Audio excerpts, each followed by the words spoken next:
How's it going, guys? Romeo here, and today I'm going to be talking about the Pixel phone again. This is part two. The first part, I talked about all the cool things I like about the phone. This second part, I'm going to talk about all the things that I don't like about this phone. I'm going to leave a link in the description below, just like, so you can like see the first video. Like I said on my other video, there are a few things that I don't like about this phone. Overall, I love this phone. I consider it one of the best phones of this year. With that said, there are some things that I want to mention, especially to someone that's like trying to buy a new phone right now, for the consumer to have this in mind whenever they're buying a new phone. So one of the things that I don't like about this phone, and actually this is like a pretty big one for me. I do consume a lot of media with my phones. I'm always playing music. I'm pretty disappointed that they only added a speaker at the bottom, and it's actually the one on the left side, on this side over here. I really dislike the position just because whenever I'm watching a movie or if I'm watching a video, I'll cover it and I can't hear anything after that. I wish they, especially coming from HTC, they've done a really good job before with their smartphones with the HTC One M8, the M7, the dual speakers.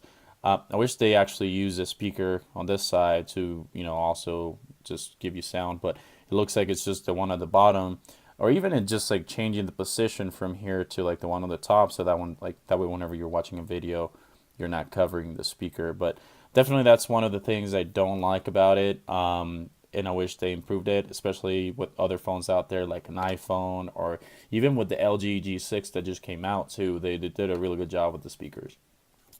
So the second thing I don't like is that this phone is not water resistant or waterproof. So having an iPhone 7 Plus, or also have the Galaxy S7, I have the G6. They all work great. They're water resistant, waterproof. This phone is not, and whenever I take it like snowboarding or if I take it somewhere where there's going to be water, I'm always worrying about it. I'm always worried about getting the phone wet and all that. It's a big investment, and I think especially for the price for $650, you will think that it'll come with water resistant. But yeah, you can't get this phone wet, and if you do, then you would have to get a whole new phone.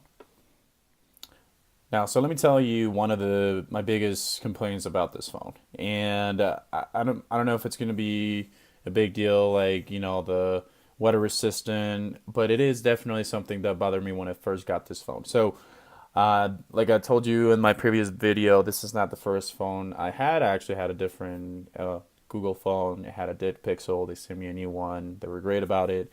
Now, that first phone, I decided not to get a case. So on this second one, I ended up getting this case. It's actually pretty nice from Amazon, pretty cheap too. Great protection.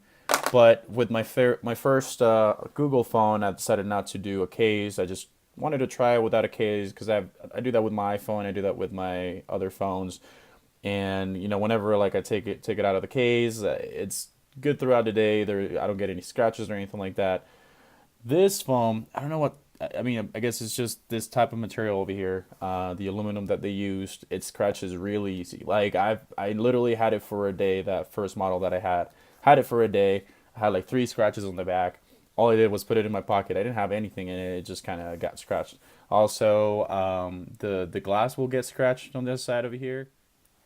I did not have a screen protector before. So before I actually had a big scratch from the camera all the way down, and then when you took a picture, you could see the scratch. So right now I have a tempered glass, so it protects the screen, and I'm actually afraid of having this phone out of the case for too long because I don't want it to get scratched. But yeah, it bums me out because like sometimes you want to appreciate the design, the actual beauty of the phone, and sometimes I like to take it out of the case. But with this phone, I have to leave it in the case the whole time.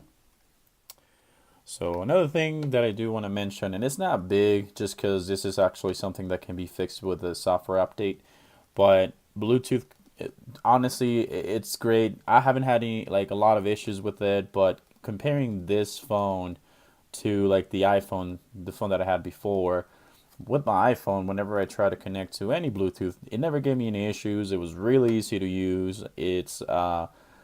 whenever I transferred, let's say, from my Bluetooth in my car to my Bluetooth in my for my headphones, I never had any issues. It was really a really seamless transition between both devices.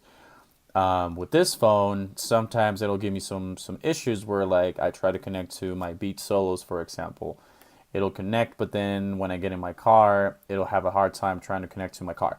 So that's the only thing I've seen. I mean, honestly, like it's not a big deal for me because I just gotta open settings and then connect. But it's definitely it will be appreciated if there was like a software update where like they make it a little bit easier transition from one device to another. Okay, so those were a few things that I disliked about the Pixel phone. Overall, though, like I was saying earlier, this is a really good phone and definitely something that you want to consider when buying a new Android device, or also if you were thinking about switching from an iPhone to an Android, this is actually one of the first options I would recommend. If you have any questions, leave it in the comment section below. If you want to see more videos about the Pixel, iPhones, or LG, Samsung, just go ahead and subscribe for more and see you on the next one. Peace.